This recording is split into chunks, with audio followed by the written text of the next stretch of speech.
Hey guys, I want to talk about Mother Nature and how Mother Nature try to preserve the species or the existence of a being.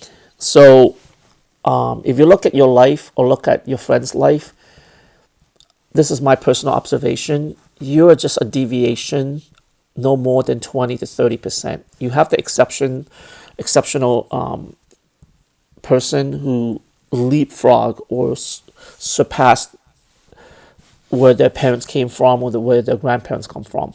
But a lot of times we are at the most 20-30% better than our parents. Now, what Mother Nature does is that Mother Nature will do things on a bell curve, right? So 80% of that species will basically do the same thing, like very similar to their predecessor. And then 10% is like inefficient, they fall off the cliff. And then 10% is like pioneering, going to a different direction. And so as human being, Mother Nature create us, and we're like very close to how very close to our mom and dad. You know what I mean? Now there are exceptions to a rule, right?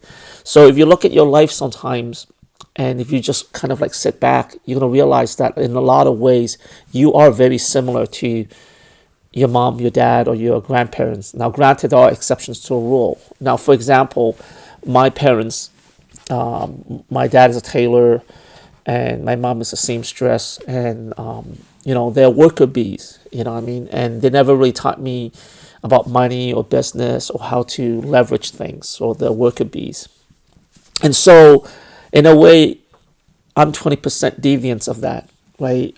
I actually did a couple of semester engineering. I couldn't hack it. And then I went to fashion school, and then I went to art school, and then I'm a designer, blah, blah, blah. But at the end of the day, I'm still a worker bee. I'm a little bit more successful than my parents, but not much more, and I had to teach myself a lot about how to like think about starting a business, how to leverage things, etc. But for the longest time, I couldn't shake the worker bee mentality. You know what I mean? I'm a former Vietnamese refugee, and so I'm very frugal. It's very hard for me to think about doing things like I observed some of my boss. Like I used to work in the fashion industry. Some of my boss are like super successful, and I look at them, right, and they're like the way they navigate or think about the world is very different. And it took me a long time to figure out why they think the way they think. And then I also look at their parents or where their upbringing came from. And maybe they were brought up a certain way to observe life a certain way. Now, granted, that's like, we're talking about environmental. How much does the environment affect the way you're upbringing, right? But at the same time, I think also it's their parents. You know what I mean? Like my dad was a tailor, right? So he made beautiful clothing for people, but the way he earned money was through his hands, his arts and crafts, right? And in a way, I'm very similar to that. And so I was telling someone like if you want to if you want like generational wealth and stuff, it takes time, and it does not come overnight. And so you look back on your life and you're like, why am I this way? And you kind of like look and, like, for example, if your parents never went to college and you went to college, so you are 20% deviance of that, a little bit better than your parents. Okay, that's great. But then it's really, really difficult to take that next leap. Now, your kids might leap a little bit farther than you. So in a way, they're much farther than their grandparents, right? So things do not change overnight. It's a very slow progress. And that's how Mother Nature designed us, So now if you want to like short circuit that, you really have to sit back and say, why do I look at life? Why do I view things a certain way?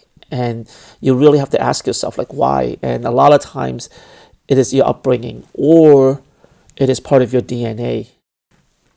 You are where you are, I think, partly because Mother Nature made us very close to where we came from. Now, because it's to ensure the survival of that species. Now, am I saying there's no exception? No, there isn't. Okay, I'm not saying there's no exception. You know, I mean, like I said, it's a bell curve. About 80% are stuck in the middle. So 80% of us are very close to our DNA or our upbringing, and then you have the 10% who just fell off the cliff. You know, they're just completely like, let's just say their parents are super smart, and then their kids are like super stupid, or the parents is average and the kids super smart. Okay, so you have like 10% this way, 10% this way. Anyways, guys, I hope you guys like the video. I want to shoot more videos. I want to plan a little bit better. Each video is going to get better and better. Please follow me. I feel like this is a craft, an art, a process in the making, and I hope to make improvement on each video.